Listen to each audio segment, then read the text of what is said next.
This episode is brought to you by GenZ Outdoor. With their flagship product, the Rave Runner Hydration Pack, GenZ aims to provide style and function through innovative gear and unchained apparel. Learn more of what GenZ has to offer at livegenz.com or via their Instagram at GenZ Outdoor.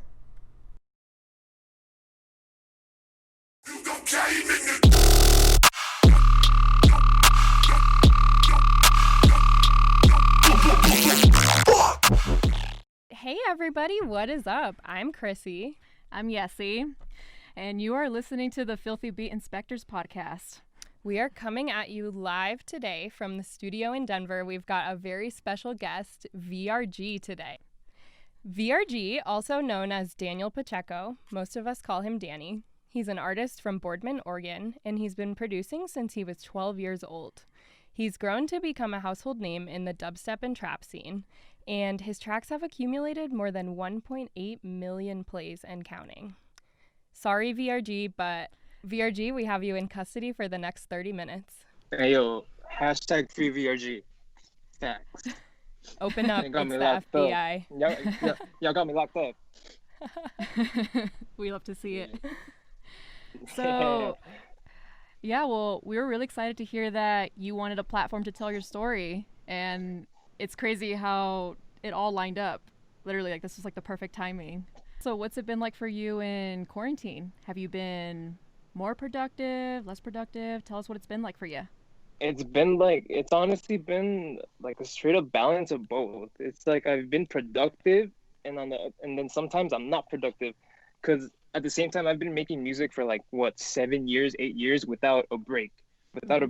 So I kind of use this time to just I guess reflect and just take a little break, but at the same time keep working, keep evolving, and just try and survive quarantine, survive all this pandemic stuff, So most of my days usually consist of like working out. First of all, working out. Yep. Gotta get that workout in. Yeah, you gotta stay healthy. Gains, and you gotta get those gains. So working out, and then I'll probably just start like working on music right away, like right after that, and then like the rest of my days I'll just be chilling, like on the phone with my girlfriend or something, watching Netflix, something just to get through it all, because it's a super difficult time for everybody right now. So I'm just trying to like adapt and see what works. Yeah, I feel like you have to kind of develop good habits, especially when you're stuck inside and there's not a lot of like places to go or people to see. Like, as long as you're, taking care of yourself, like getting that workout in, talking to the people that matter to you, that's what's most important nowadays. 100%. Yeah, I always try. I try and keep a close communication with like the people that I'm closer with, but lately it's been kind of like up and down. But I try. At least I try. Yeah. At least you're trying. Yeah. And you're the average of who you hang out with. So you got to have a good group of friends, especially during this time. If you're going to be hanging out with people who are lazy and just want to stay home and do nothing, then sorry, buddy, but that's how it's like. Don't be disappointed. That's how it's going to be. Yeah, I kind of just stick to myself. I really like having a very, very close group of friends. Like here where I live, at least, I don't really have friends technically. I don't really speak to anyone here. I just stay inside. I just work every single day, all night, and just stay focused on whatever, I want to do. Are you in Oregon right now, or where are you? Yeah. I'm still in Boardman. I'm still in Oregon. Yeah, here it's like a population of like 3,000, about 3,000. Oh wow, small town. And I'm the only DJ and music producer here. Hey, lead the pack. Yeah, there's been a couple people that have been wanting to learn, but like they don't follow through. Yeah, well, you got to have that dedication, especially if you're the only one. Yeah, I wouldn't say that the people here aren't dedicated. It's just that they don't believe in themselves. A lot of people don't believe in themselves, and they think it's a competition. And I feel like where people really mess up a lot is that they see everything as a competition. And the only competition you really need is yourself. You always need to one up yourself. And a lot of people don't really see that. And I feel like the rising tide lifts all boats, right? So like if I help my neighbor, then they'll help me down the line when I need it the most, Yeah, I feel that. Yeah, exactly. But, and people think that success will come really easily to them, but I mean, success is not guaranteed, but the struggle is. So what are you willing to go to bat for? Like Dylan Francis once said, he said, overnight success takes about 5 years. It's true. And It it's 100% true. I remember hearing that for the first time. I'm not like, that's it. He's right. Dylan Francis coming through with the wisdom. Facts. That man speaks facts. Exactly. Well, what first inspired you to get into music? Ooh, well, let's take it back all the way back to little VRG, little Vargo. Little Vargo. Okay, yeah, so Vargo is another name that you have for yourself then. Yeah. So, quick little story. My name before the VRG was Vargo, but this was around like February 2018.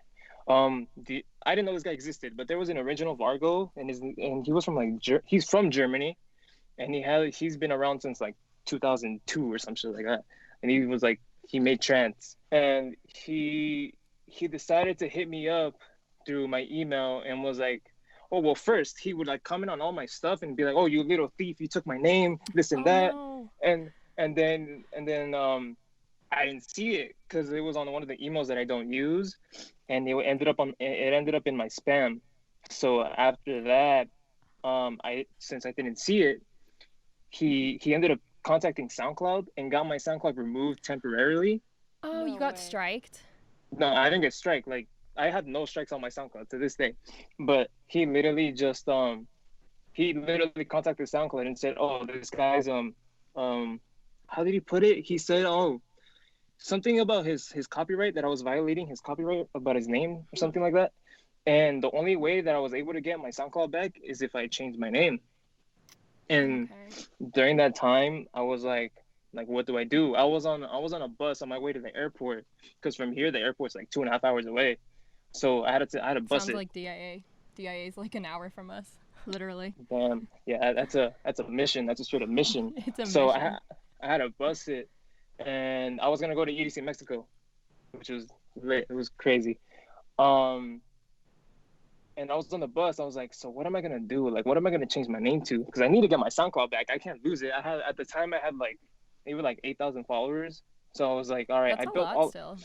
Yeah. So I was like, I built all of this up, and I don't want to lose it. So it was like, I want it back. So I guess I'm gonna have to change my name. And that weekend I had a show planned over there, and that was gonna be my last show as Vargo, which went terrible wrong. I only played 5 minutes and got kicked off. That's how it went Really? down. Wow. Because of the name? No, just because I forgot what happened. There was a lot of mix-ups with the set times, and I went on at the wrong time. And yeah, they were like, oh, the people that are supposed to go on, they're here, because they were late. They were playing at another party, so they were late. And they're like, oh, the people that were supposed to play right now, they're right there. They're supposed to go on. And I'm like, fine. I'll play another song and then just dip. I'll get out of here. So I did that. Yeah. So what else happened? That was your send off as Vargo. Basically, it was pretty bad, but Yeah. I guess. So you shortened it up to VRG. Yeah, actually, one of my homies at the time actually gave me the name, but at first I was like, I don't know about it. I'll leave it there. I'll think about some other names, but I'll leave it there. And then after a while, I was like, you know what, VRG. That's what it is. That's what it's gonna be. And I did that once I got back home, and I got my SoundCloud back. I got everything back, and I just started thinking about how I'm gonna do everything, new logos and everything. The rebrand. I was in the airport, just using a random app. I was like, all right, let me think of a logo to make. I was just using a random app, and I ended up using it for a little bit, but I ended up just getting a different one. Yeah, well, you got to start somewhere, right? Even if it's a restart. Yeah, 100%. And obviously, the rest is history. Yeah, that's true. That's the way I look at it, for sure. I was like, maybe that was supposed to happen. Maybe that's what I needed to advance. Honestly, though, it's super clutch that you got all your followers back and you could kind of salvage the profile. Because I know other artists that has happened to, and they had to completely scrap their moniker and just start as a whole new page, a whole new artist. So it sounds like you got the good end of the stick, at least for the situation. Yeah, 100%. I thought I was gonna get the pretty bad end of the stick because I really wanted to keep that name. I really wanted to keep that name, but I was like, damn it. But it is what it is. Everything happens for a reason. Yeah, exactly. Well, we were super excited when Rated R, Frankie, tagged us in your status on Twitter the other day. And you were just like, hey, I really want to tell my story. Like, I've never done a podcast. I've never done an interview. So, I mean, another question that I have for you, I mean, you just told us about one of the biggest challenges that you've had.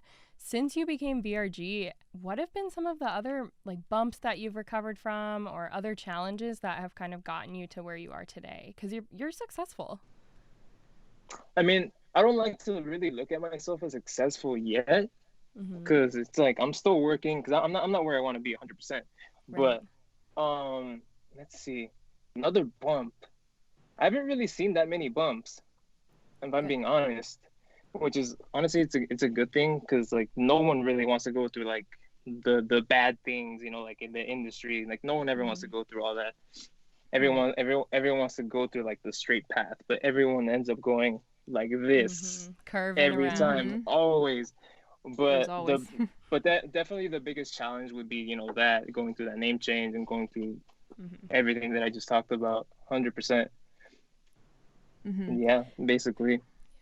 So what have been some of your biggest mentors and influencers in the industry? No, I have a few. Of course, Rated R. I've known him for a couple of years now. I've seen him grow as a person, as an artist. I still remember him like showing him, not showing him showing me his music, and he was like, "Yeah, this is what I got," and it was some hard ass dubstep, and I was like, "What the fuck? Like, where'd this come from?" And I was like, "Damn, like for sure, like I look up to this kid for sure." And then I got Actors. Well, you guys went back to back at EDC Orlando last year, right? Yeah. That was probably one of the best shows I've played ever. Because like it's EDC. Who doesn't want to play at EDC? Even if it's an art car, like who doesn't want to play that? Yeah, exactly. It was crazy. It was crazy. And then I got Actors too, who's definitely a big mentor for me. But the biggest mentor for sure that I've had as of late would be Bilo. Bilo is like my I would consider him like my big brother. How do you say it? Basically my big brother in the scene. Like he's giving me a lot of tips, a lot of like he would explain to me like how to move. We keep a constant connection all the time. Like we're always talking, and he always gives me tips. You recently played a show with him, right? A live stream for his birthday. Yeah. It was last Friday. Yeah, last Friday. At the time of this recording, at least. Yeah, I mean, Bilo, honestly, I've been listening to Bilo for years, and I love his stuff. So I didn't realize you guys were brothers, or homies. Yeah, we're homies, but we consider each other brothers. Yeah, I've known him for like 5 years. 5 years. And then another one too would be Black Sheep. I've known him for about 5 years. That Wongsta remix though. We love that remix. I have some cool stories about that remix, but we'll get to that in a bit. Ruvlo too. I've known him for about the same amount of time. Ruvlo. I actually his show here at your mom's house was one of the last shows I saw before the whole state shut down. I think it was the whole world, say that again? pretty much. Whose Ruvlo? Whose house? No, whose house? Your mom's house. You talking shit? No. You know who we're talking about. Let's go. See you there later. Yeah. Let's go. Nah, Drop the microphone and let's go. Nah. But yeah, Ruvlo, Black Sheep, Actors, Rated R, Bilo, 100% the people that are like my biggest mentors in this industry. Why do you make music? Like what makes you tick? What keeps you going? Passion. 100%. That's it. Passion, love for music. Because I've always had love for music since I was like a little kid. Like basically like what I wanted to do first was like be in a band or like be a drummer.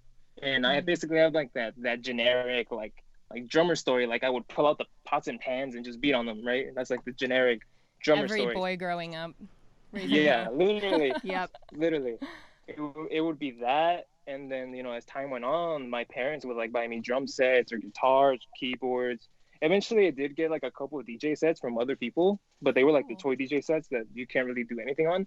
Mm-hmm. And that's kind of how I got, it's called, that drive to, like, I guess, pursue something in music. And as time went on, yeah, I got those.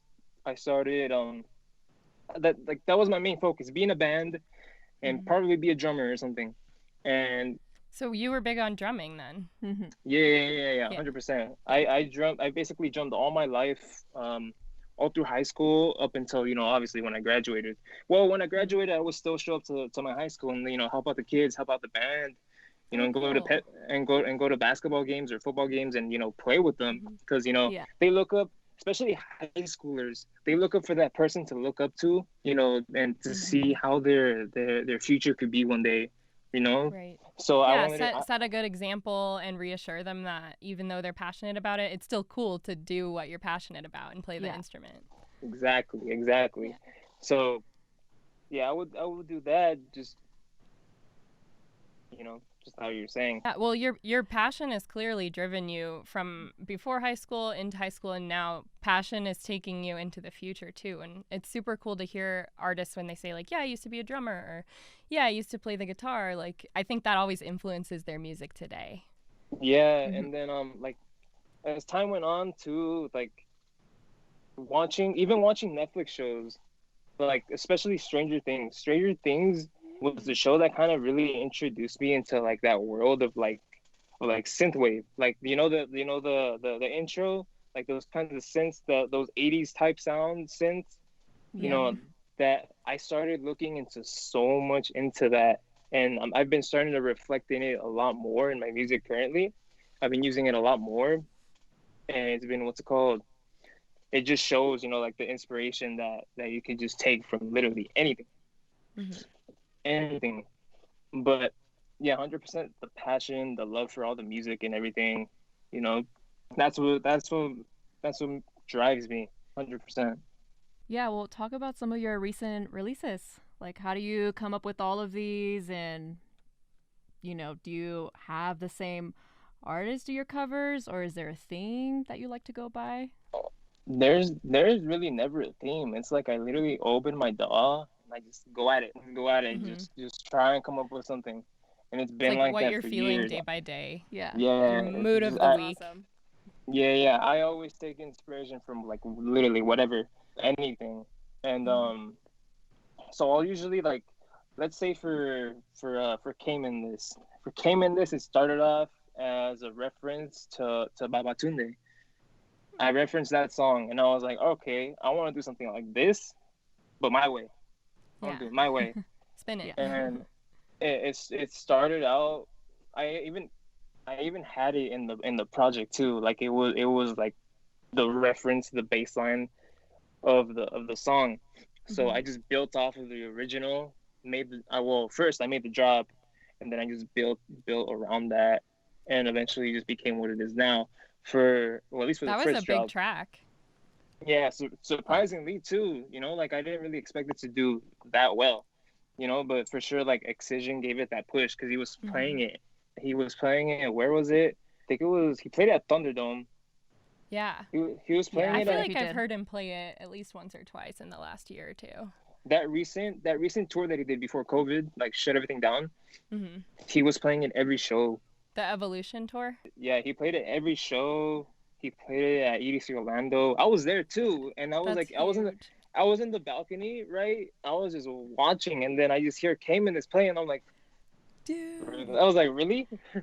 And then that's like a heavenly experience when Excision plays your song and you're in the crowd. Yeah. And you get to enjoy it. Yeah. Yeah, it was nuts because it's like I'd never been to like a festival before either, so it was like, I don't know, it was just another experience for me. Yeah, that's amazing.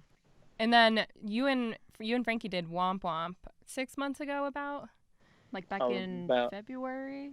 We started it. Damn, when did we start it? We started it around sometime last year. Okay. Sometime early last year, or before that actually. It might have been in like Damn. Yeah, like in April last year. Yeah. We started it. And it started out as a completely different song than what it is now. Completely different. The first drop was it was more hard trap-ish. It was more hard Okay. trap type sound. And then my manager, Alex, he was like, you Mm-hmm. know what, you guys should make a harder drop. And then I told Frankie, and I was like, dude, make a harder drop. Let's see what happens. The And challenge accepted. yeah, and he was like, all right, yeah, like let's do it. And he did it, and he made the drop that it is now, but there was something else in front of it before the actual drop hit. So there was like a fake drop before it. And then around the time when Lost Lands came around and Excision played it, when it was back to back with Millennium, Yeah. that's Yeah. when, and thanks to Excision, the track is what it is basically today. He made that little, I'm pretty sure he made that edit, or Frankie did it, and I didn't know about it because I didn't really know about it till after a while. But I'm gonna just say that Excision did it. I'm gonna just assume that. Jeff coming through. Yeah, Father it sounds like Jeff. Yeah. it sounds like a better story. So, Tell okay, us. Jeff, Yeah. Jeff did that edit, and He put his hands in it. yeah, and it just went crazy after that.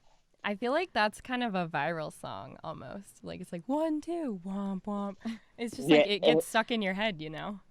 yeah, that he literally made that vocal he recorded it on his iPhone. No way. Frankie did. He recorded it on his iPhone. People in the comments or something, they were like, "Oh, this sounds like a High-Am Ghost vocal. It sounds like you took this from like a pack, this and that." And I'm like, "No, he recorded that on his iPhone, Yeah, literally." not quite. Yeah, like Dang, that's legendary. iPhone mic coming through. it's clutch. Put a sock over your iPhone Yeah. mic, and it sounds fire. Hey, we all have mics now, right? Pretty much. Yeah. I would say that an Excision set is incomplete without Wompwomp, in my personal Yeah, opinion. 100%. He for sure made that song what it is today. 100%. Who would you say are some of your favorite people to work with in the industry, to collaborate with, like either labels or people, or like who do you just love to work with? Label wise, for sure, heavyweights, because it not only is it the label of probably like my biggest inspiration, Carnage. But it's just a group of a bunch of cool people, like they want the best for artists. They're literally the label that I like to say, like they are, like I said, for the artist.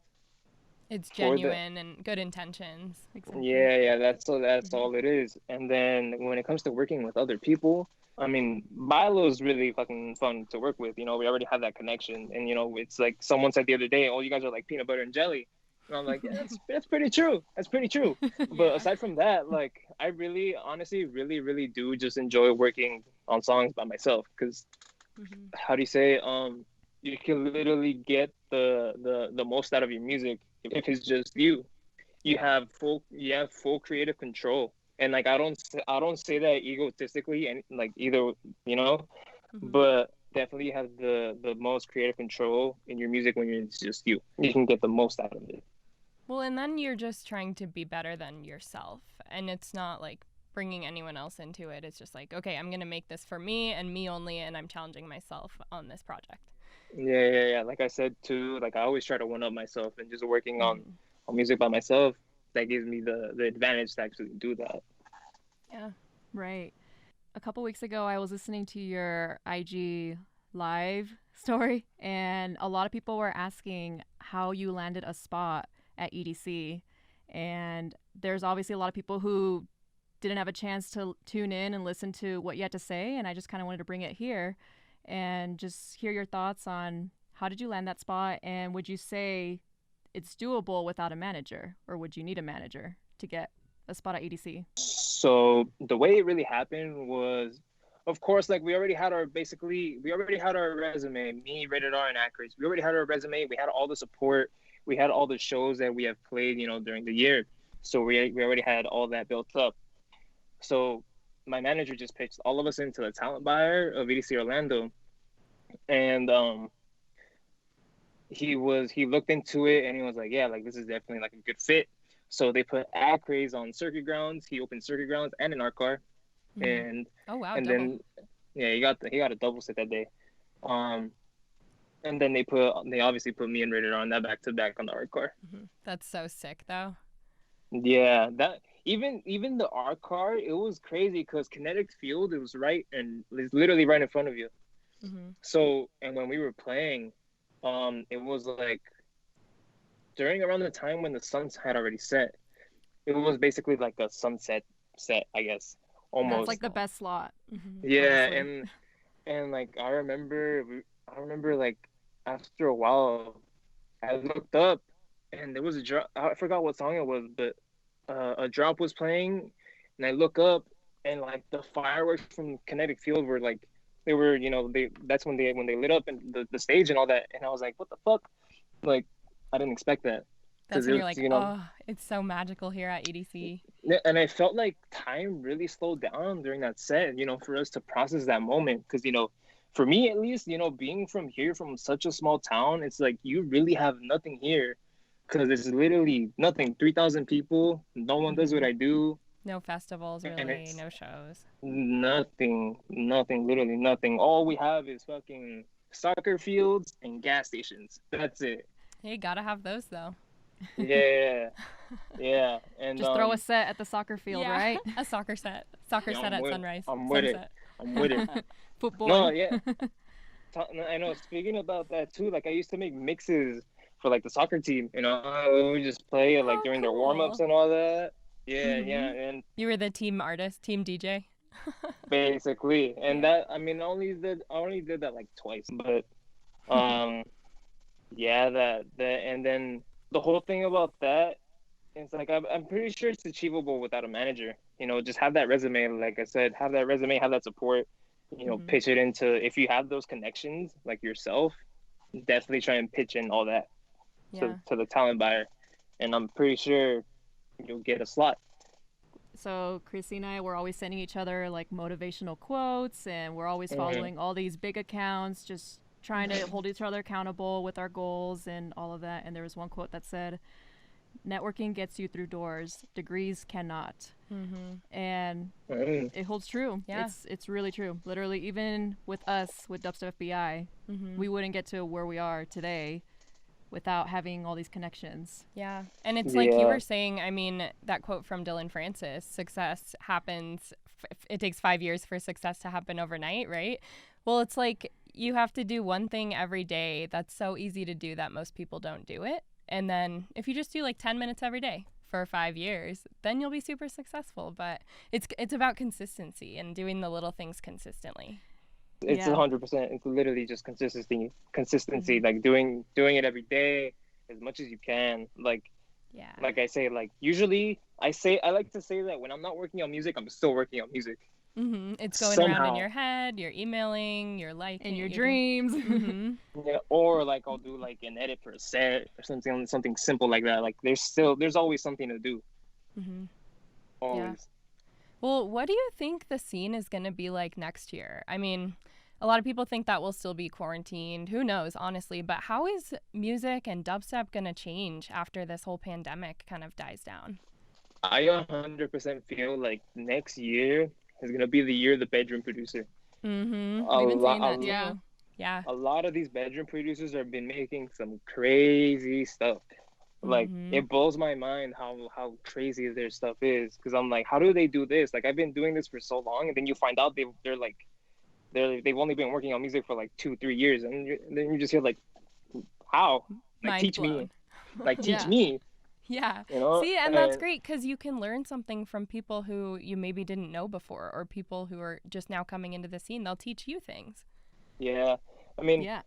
Sometimes it sucks because people don't really look at it that way, and they like to take advantage of these kids. It's sad, but...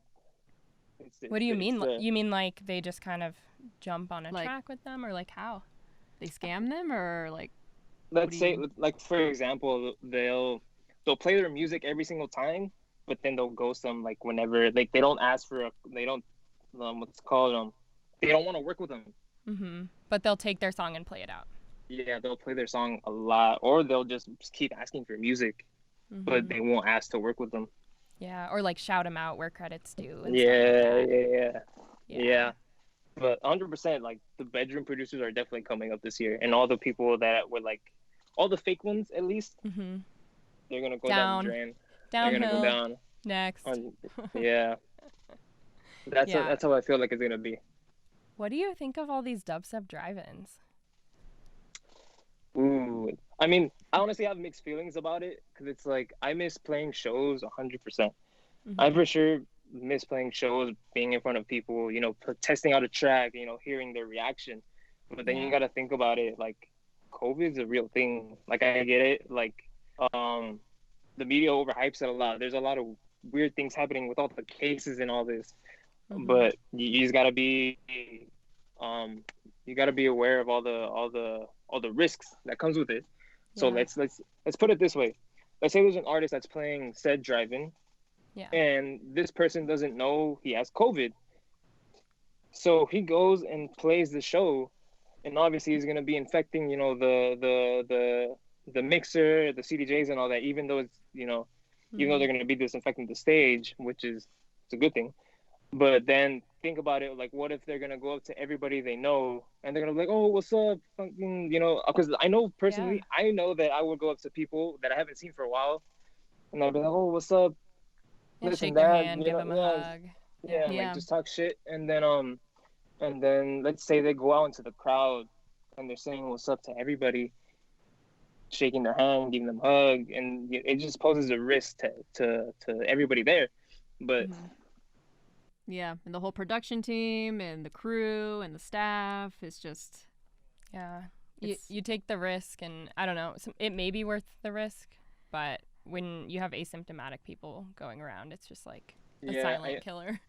That's why I just say, like, your best bets for sure, just stay home, just perfect your craft, work on your craft, and you'll be safe, you'll be chilling. Yeah, exactly. So besides making music, what do you do during the day? Do you like work? Do you and work out? Like, I don't know, just what's your daily routine like? Well, I'm just curious. Well, of course, like working out, 100%. That's like the first thing I do every day. Do you lift weights? You do cardio or? I do home workouts, so I usually do like push-ups. Like today, I did a bunch of push-ups, and I have an app that usually guides me and tells me what to do. And my manager actually put me onto that. It's called Home Workout Simple. And there's a bunch of home workouts for like chest, arms, shoulder and back. It's cool. It's helped me a lot for sure. And that's nice because you don't have to buy a membership to anything. You can just do it in the convenience of your own place. Yeah. Literally, I just do everything in my room. Yeah, I used to work out at Orange Theory. I was an Orange Theory gym rat, so I would go like 5 days a week. That shit was $160 a month. And when COVID happened, obviously they froze our memberships. But now, thanks to COVID, I figured out my own home workout routine, and I canceled my membership last month when things went back to normal-ish. Yeah. And they were allowing you to work out, but the only way to work out was if you're wearing your mask. And imagine running like 10 miles per hour on the treadmill, going all out, and you have to wear your mask. And then imagine wearing glasses. Yeah, another thing. Yeah, it was not very fun. Yeah, it sucks. But I mean, you just gotta work with what you got. So I just stuck with the home workouts. So I do that, and then obviously, like, I'll shower and freshen up after that, and then I'll just get straight to work on music. Just straight to work on music. You're basically a full-time producer right now. Yeah, I've been a full-time producer. Like, I've had my 9-to-5 jobs before. Like, I used to work at gas stations. I worked at 2. I got fired at 1, and I left 1. To pursue everything like full-time. Yeah. Do you mind us asking why you got fired? I don't even know to this day. I literally showed up one day. That's a rip-off. I literally showed up one day. It was the week after I came back from Miami Music Week, and I was like hyped to go back to work. I was like, all right, let's get this bread, like let's do it. And then I go in, and they're like, oh, you don't have to go in today. Like, here's your check. I'm just like, they cashed you out right away. Right away, and I was so confused leaving. And I called the manager, and she was like, oh, the employer said that they're done with you. And I'm like, what do you mean? And she's like, oh, they're just done with you. I was just like, oh, all right. I just hung up and just left. And I had the shirt. I still had the shirt from it. And I didn't give it back to them. I was like, No I don't way. know. I'm gonna keep it. Fuck that. They can ask you politely for it. They never hit me back. They never hit me back for the shirt. I kept it. I just threw it away. Yeah, you don't want that. I'd burn it. Yeah, Wouldn't, but I wouldn't mean, even throw it away. I'd burn it. I kind of have an idea why they fired me though, because I mean, I would work with headphones in, which I don't get why would they would get pissed off about that. Because it's like, for me at least, listening to music helps me work a lot harder. Yeah, you're focused. Yeah, it helps me stay focused. But at the same time, there was a couple of times when I would smoke on the job, but like I would smoke like kind of discreetly. Yeah. And low-key. I would do it with my coworker, and he said that he would do that shit all the time. So I'm like, oh, okay, like I guess it's cool. So I would do it, and it helped me a lot. Except like there was a couple times. One time I blacked out. I don't even know what the hell happened. Oh man. Yeah, and then there was another time where like everything was moving so slow. Everything was moving so slow. But I mean, I was still able to like do my job anyway. Yeah, I feel like that they fired you because they were jealous that you went to Miami Music Week. Yo, facts. You Probably. Big facts. I remember that week too. That was like the week that I got my first glimpse of like what I could kind of like what I was capable of as a producer, I guess, because that was when I did a remix of Jefe by Buma's Cartel, like, and it was like popping off. It was popping off during that time, and it got played 5 times in one night. Yo, that's huge. It was crazy. I was there, and every time it got played, I was like, again? Wow. Like, again? Yeah. Well, that was a sign for you. crazy. You know, you were better off without the job to focus on other things. Mm-hmm. Yeah. 1000%. And then after that, I ended up getting another job at the other gas station that was across the street. Oh, the competitor. Yeah, it was literally a competitor. Literally a competitor. Everyone would go there. It's the one that I used to work at before that one was a Chevron, and the one across it was a Sinclair. I don't know if you guys know what Sinclair is, but Of course, the dinosaur gas station. yes, I love that dino. Yeah, we have that in front of our store, and people would like get on it, take pictures of it. And recently they put masks on it because of COVID, so it doesn't get COVID. Cool. Mm-hmm. Yeah, and I worked there for a good while, up until August in 2018, I think was when I left. And I honestly really enjoyed working there. And, because of the whole COVID thing, I'm thinking about going back. But at the same time, it's like I'm posing a risk for myself, too, because of COVID again. But, oh, well, Yeah. And I don't find, like, I for sure don't find shame in, like, having a regular job aside for, like, producing. I did that for a while. So, I mean, YOLO, I guess. Really, there's no shame in that. So, and I mean, Never. if you can support yourself right now without a job, then I say just keep doing what you're doing. Yeah, unless you're really, really bored and when the boring factor comes in, then it's time to reconsider.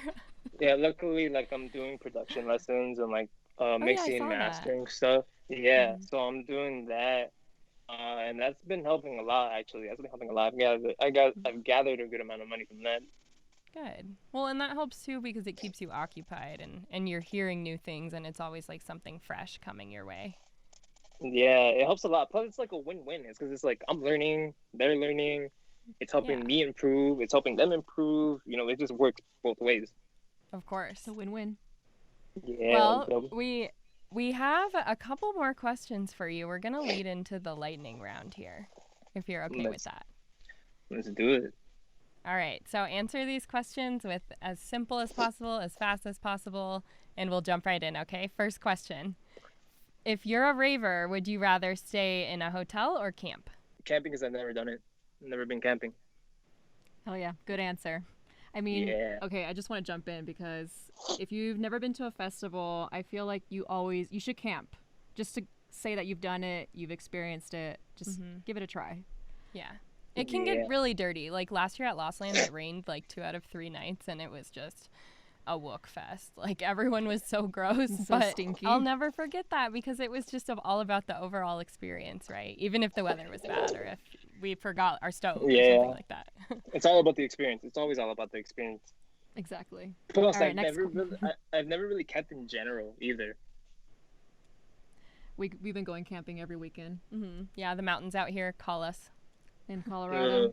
Yeah. Well, yeah, it's like you guys are literally like in the middle of nowhere where all there is mountains and weed. Yeah, mountains, weed, and dubstep. What more could you ask for? That facts. All right, next question. Base capital, is it Denver or Montreal? That's tough. I've never been to any of them, but fuck yeah, I'll say Denver. Hey, 303. Yes.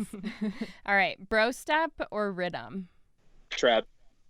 Okay, yeah, we like to hear it. I'll do trap. All right, serum or face plant? Face plant, 100%. It's more diverse. Yeah, that's what I've heard a lot. Yeah. Okay. Pineapple on your pizza, yes or no? Hell yeah. Hell Yeah. yeah. Hell yeah. SoundCloud or Spotify? SoundCloud, because there's a lot of hidden gems on there. Okay, company or 12th planet? 12th Planet, an OG. Legend, yeah. Ableton or FL Studio? FL gang all day, baby. FL, come on. You and Frankie. Yeah. 150 or 140 BPM? 150. Easy. Well, you have to choose one festival to play at. Would it be, and these are the main stages, main stage at EDC Las Vegas or Lost Lands? I'll do EDC Vegas, just because that's been probably my dream festival to play at since ever. It's like the godfather of all festivals. Literally, if it wasn't for that festival, a lot of these other festivals would probably not existed. Mm-hmm. You know you've made it when you've played main stage, Kinetic Field. 100%. Or the one that I really want to play is Cosmic Meadow. Oh, The Cosmic Meadow. I love Cosmic Meadow. That's I the love one all I the really want to play stages. at. Mm-hmm. Even Corona Beach would be fun. Oh yeah, Corona Beach. I've been to the one in EDC Orlando at least, and it's crazy. It's lit. It gets fire. Mm-hmm. Yeah, I was watching a live stream of it from a couple years ago, and the Corona Beach at EDC Orlando looks like better than the Corona Beach at EDC Vegas. It does. Shout out Corona. Hey, shout out. Cheers. Thank you, Salud. Corona, for sponsoring this episode. Facts. Right? I mean, honestly, though, this podcast wouldn't even have come to existence or fruition without Corona. So, It's true. or Dubstep FBI, honestly. Yeah, we came out of Corona pretty much. It launched us. Especially since everyone was going online. Mm-hmm. Yeah, captive audience kind of back in April. Everyone was sitting in front of their computers for hours. I feel like I would enjoy doing this more rather than I'd like to do a face-to-face podcast too, but this I guess this gets the job done. It works. This Yeah. is the new It normal. works. It works, and we're all so Essentially. used to it. We're also used to being on FaceTime and Zoom nowadays after 6 months of being quarantined. Yeah, that too. Everyone's just literally everyone's just on Zoom now, Mm-hmm. just chilling with their friends. Yeah, Zoom happy hour. That's a thing. Yeah, that's a thing. Zoom happy hour. Mm-hmm. My work hosts, they're called Hangouts on Google Hangouts, but they're technically happy Yeah. hours. So they'll host it on lunchtime or after work every other week. Damn, imagine in the future saying, "Oh yeah, I blacked out on Google Hangouts." Oh no, that sounds miserable. Hey, at least you're already home though. You're in the safety of your own couch if you're blacked out on Hangouts. That's very true. Very true. Yeah. So you got a point there. Well, is there any final words that you have for our audience? What do you want them to know that we haven't asked you? Ooh, let's see.